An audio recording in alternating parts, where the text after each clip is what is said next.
একটা সময় পৃথিবীতে এমন এক কিতাব ছিল যেই কিতাবের তেলাওয়াত শুনে পাহাড় থমকে যেত। উড়ন্ত পাখিরা ডানা ভাঁজ করে মাটিতে বসে পড়ত।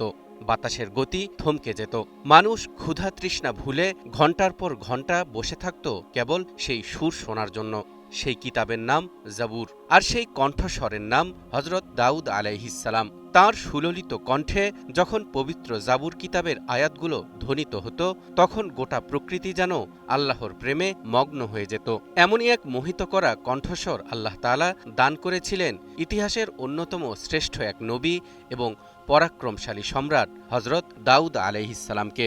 কিন্তু প্রশ্ন হলো, কি ছিল সেই জাবুর কিতাবে? আরও বিস্ময়কর প্রশ্ন হলো, পৃথিবীতে আজ কোটি কোটি মুসলিম, কোটি কোটি খ্রিস্টান আর লক্ষ লক্ষ ইহুদি থাকলেও জাবুরের অনুসারী বলে কোনো জাতি নেই কেন? আল্লাহর এত বড় একটি নবীর উম্মত কিভাবে ইতিহাসের পাতা থেকে প্রায় নিশ্চিহ্ন হয়ে গেল? দর্শক, চলুন ইতিহাসের পাতা উল্টে এসব অজানা প্রশ্নের উত্তর খুঁজে বের করার চেষ্টা করি। এসব অজানা প্রশ্নের উত্তর জানতে হলে প্রথমেই আমাদের ফিরে যেতে হবে হজরত মুসা আলাইহিসসালামের মৃত্যুর পর এক ভয়ঙ্কর সময়ে। বনী ইসরাইল তখন পথভ্রষ্ট। আল্লাহর অবাধ্য হওয়ার কারণে তাদের উপর চেপে বসে জালুত নামের এক জালিম শাসক। জালুতের বিশাল সেনাবাহিনী এবং অত্যাধুনিক অস্ত্রের সামনে বনী ইসরাইল ছিল অসহায়।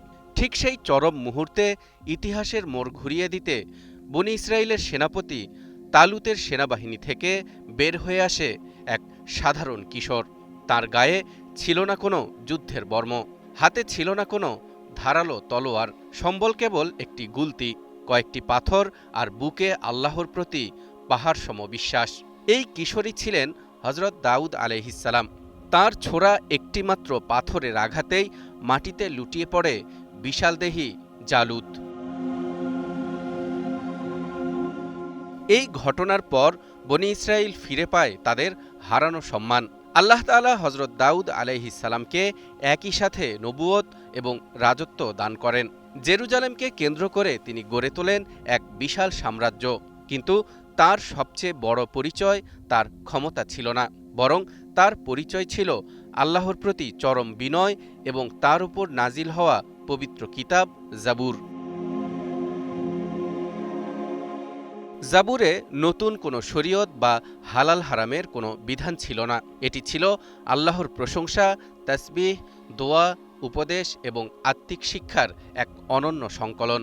বনী ইসরাইলের মানুষ প্রতিদিন বাইতুল মুকাদ্দাসে জড়ো হতো দাউদ আলাইহিসসালামের কণ্ঠে সেই জাবুর কিতাবের তেলাওয়াত শোনার জন্য। তাহলে এত সমৃদ্ধশালী একটি জাতি এবং এমন আধ্যাত্মিক একটি কিতাবের অনুসারীরা পৃথিবী থেকে নিশ্চিহ্ন হলো কিভাবে? এর উত্তর লুকিয়ে আছে মানুষের অহংকার আর স্বার্থপরতার মাঝে। সময়ের পরিক্রমায় দাউদ আলাইহিসসালামের অনুসারীরা তাদের মূল পথ থেকে সরে দাঁড়ায়। মানুষের হাত স্পর্শ করে আল্লাহর পবিত্র বাণীতে। তারা নিজেদের স্বার্থে জাবুর কিতাবের অনুবাদ ও ব্যাখ্যা বিকৃত করতে শুরু করে। বর্তমানে ইহুদি ও খ্রিস্টানরা দাবি করেন বাইবেলের সামস বা গীত সংহিতায় হজরত দাউদ আলাইহিসসালামের উপর নাজিল হওয়া আসল জাবুর। কিন্তু মুসলমানদের বিশ্বাস, পূর্ববর্তী অন্যান্য আসমানি কিতাবগুলোর মতো জাবুর কিতাবেও মানুষের হস্তক্ষেপ হয়েছে এবং সময়ের সঙ্গে সঙ্গে অনেক পরিবর্তন ও বিকৃতি এসেছে। তবে আশ্চর্যের বিষয় হল, এত বিকৃতি ও পরিবর্তনের পরও ইহুদি খ্রিস্টানদের দাবি করা জাবুর অর্থাৎ বর্তমান বাইবেলের গীত সংহিতার কিছু অংশে এমন কিছু বাক্য রয়ে গেছে যা হাজার বছর আগেই এক নতুন ভবিষ্যতের ইঙ্গিত দিয়েছিল। বর্তমান বাইবেলের গীত সংহিতার ৮৪ নম্বর অধ্যায়ের ৪ থেকে ৬ নম্বর শ্লোকে বলা হয়েছে, ধন্য তারা যারা তোমার ঘরে বাস করে, ধন্য সেই ব্যক্তি যার শক্তি তোমার উপর নির্ভরশীল। তারা যখন বাঁকা উপত্যকা অতিক্রম করে তখন সেটিকে ঝর্ণায় পরিণত করে। এই তীর্থযাত্রায় বাঁকা উপত্যকার কথা বলা হয়েছে, কিন্তু ইতিহাসে জেরুজালেম বা তার আশেপাশে বাঁকা নামে কোনো উপত্যকার অস্তিত্বের প্রমাণ পাওয়া যায় না। অন্যদিকে পবিত্র কোরআনের সূরা আলে ইমরানে ইরশাদ হচ্ছে, ইন্ন أول بيت وضع للناس للذي ببكة مباركا وهدى للعالمين। নিশ্চয়ই প্রথম ঘর যা মানুষের জন্য স্থাপন করা হয়েছে তা বাক্কায়, যা বরকতময় এবং বিশ্ববাসীর জন্য পথ প্রদর্শক। কোরআনের তাফসির কারকগণ সবাই এ ব্যাপারে একমত, বাক্কা হল মক্কার একটি প্রাচীন নাম।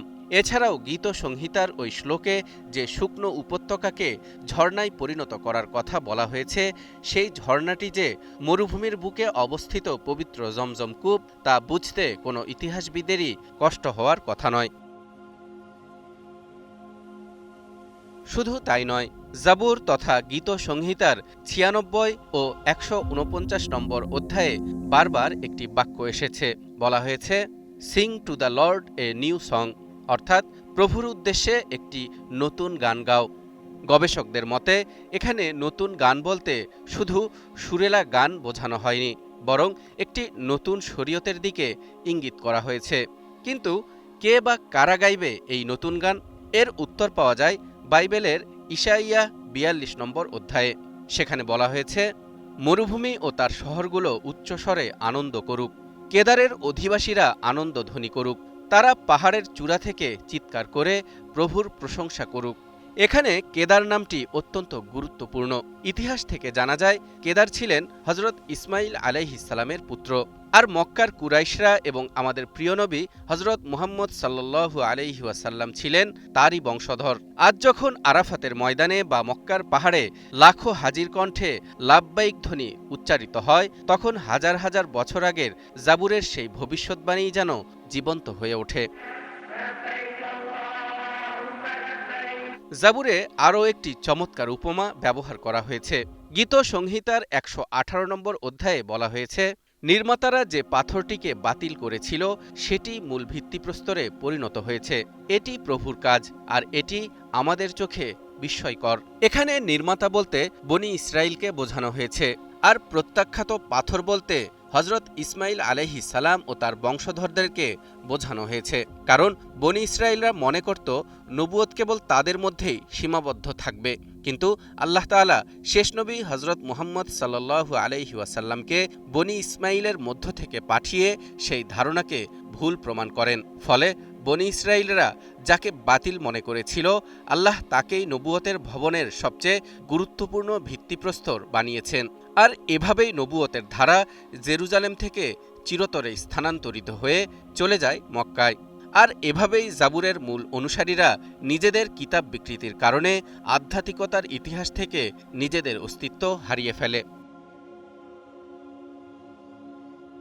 ইহুদি খ্রিস্টানদের দাবি করা জাবুরে, অর্থাৎ বর্তমান গীত সংহিতার কিছু অংশে এমন কিছু কথা রয়েছে যা কোনো নবীর মর্যাদা ও পবিত্রতার সঙ্গে সামঞ্জস্যপূর্ণ নয়। এমনকি সেখানে হজরত দাউদ আলাইহিস সালামের বিরুদ্ধে এমন কিছু গুরুতর অভিযোগও পাওয়া যায় যা একজন সুস্থ বিবেকসম্পন্ন মানুষের জন্য উচ্চারণ করাও কঠিন। কিন্তু ইসলাম আমাদের শিক্ষা দেয়, আল্লাহর সকল নবী ছিলেন মাসুম, অর্থাৎ আল্লাহ তাদেরকে সব ধরনের পাপ ও চরিত্রগত কলঙ্ক থেকে রক্ষা করেছেন, কারণ তারা সকলেই ছিলেন আল্লাহর মনোনীত প্রতিনিধি।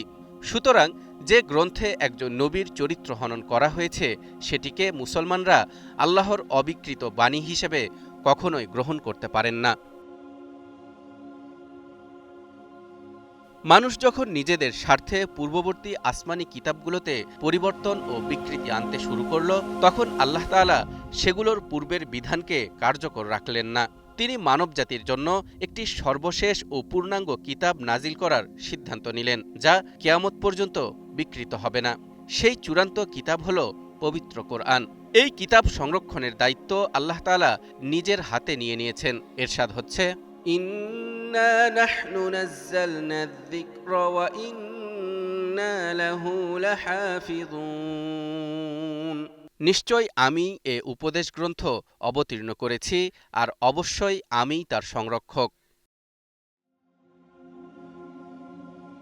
দাউদ আলাইহিস সালামের সুমধুর কণ্ঠ আজ হয়তো আমাদের মাঝে নেই, কিন্তু আমাদের কাছে রয়েছে কোরআনের সেই মুজিজা ভরা আয়াত, যা আজও কঠিন হৃদয়কে গলিয়ে দেয়। দাউদ আলাইহিস সালাম শিখিয়েছিলেন কিভাবে আল্লাহর প্রেমে ডুব দিতে হয়, আর শেষ নবী হজরত মুহাম্মদ সাল্লাল্লাহু আলাইহি ওয়াসাল্লাম শিখিয়েছেন সেই প্রেমকে কিভাবে শক্তি হিসেবে রূপান্তর করে দুনিয়া ও আখেরাতে সফল হতে হয়।